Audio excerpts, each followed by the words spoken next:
যেখানে শাশুড়ি বউয়ের সম্পর্ক মানেই টানাপোড়েন, সেখানে শাশুড়ির ইচ্ছায় বউকে হেলিকপ্টারে চড়িয়ে এনেছেন ছেলে। তাও এক দুদিন নয়, বউকে হেলিকপ্টারে চড়িয়ে ঘরে তোলার ইচ্ছে বুকে চেপে 12 বছর ধরে অপেক্ষা করেছেন শাশুড়ি। অবশেষে সেই স্বপ্নই সত্যি করে দেখালেন তার প্রবাসী ছেলে আলী মোড়ল। মালয়েশিয়া থেকে ফিরে স্ত্রী ও মেয়েকে নিয়ে হেলিকপ্টারে চড়ে তিনি পৌঁছান গ্রামের বাড়িতে। শত মানুষের ভিড়ের মাঝে হেলিকপ্টার থেকে নেমে আসে বউ। শাশুড়ি বউয়ের সম্পর্কের এই উষ্ণতা ছড়িয়ে পড়েছে গ্রামের মানুষের মুখে মুখে।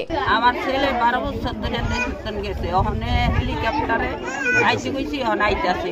শরীয়তপুরের নড়িয়া পৌরসভার দক্ষিণ নড়িয়া গ্রামে আলী মোড়লের এই ফিরে আসা শুধু ছেলের জন্য নয়, মায়ের যেন অপেক্ষার প্রতিদান। 12 বছর আগে ভাগ্য ফেরাতে পাড়ি জমিয়েছিলেন মালয়েশিয়ায়। তখন মেয়ের বয়স ছিল মাত্র 3 মাস। ছেলেকে বিদায় দিয়েছিলেন মা ফয়মুন্নেছা বুক ভরা দোয়া নিয়ে, কিন্তু সেই বিদায়ের পর আর দেখা হয়নি। বাবার মৃত্যুর খবর পেলেও ভিসা জটিলতায় দেশে ফিরতে পারেননি আলিম। এদিকে স্ত্রী সোনিয়া বেগম ও তার মেয়ে আরিশা বড় হয়েছেন শাশুড়ির হাত ধরে। তবে পুত্রবধূকে ঠিক নিজের মেয়ের মতো আগলে রেখেছিলেন ফয়মুন্নেছা। আর তাই তার একটাই ছিল স্বপ্ন, একদিন তার ছেলে যেন হেলিকপ্টারে করে বউকে বাড়িতে নিয়ে আসে।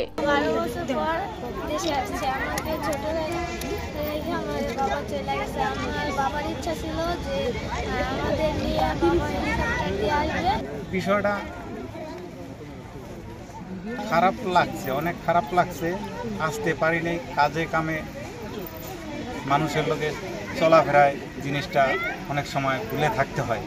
ঢাকা বিমানবন্দর থেকে স্ত্রী ও কন্যাকে নিয়ে 85,000 টাকা খরচ করে রিজার্ভ করা হেলিকপ্টারে করে তিনি পৌঁছালেন নড়িয়া উপজেলার স্বাস্থ্য কমপ্লেক্স চত্বরে। সেখানে আগে থেকেই অপেক্ষা ছিল তার পরিবার। কেউ এসেছেন হেলিকপ্টার দেখতে, কেউ এসেছেন আলী মোড়লকে এক নজর দেখতে। ফুলের মালা, শুভেচ্ছা, উচ্ছ্বাস সব মিলিয়ে যেন এক মহা উৎসব, যেখানে দেখা গেছে টানাপোড়েন নয়, বউয়ের প্রতি শাশুড়ির ভালোবাসার অনন্য উদাহরণ।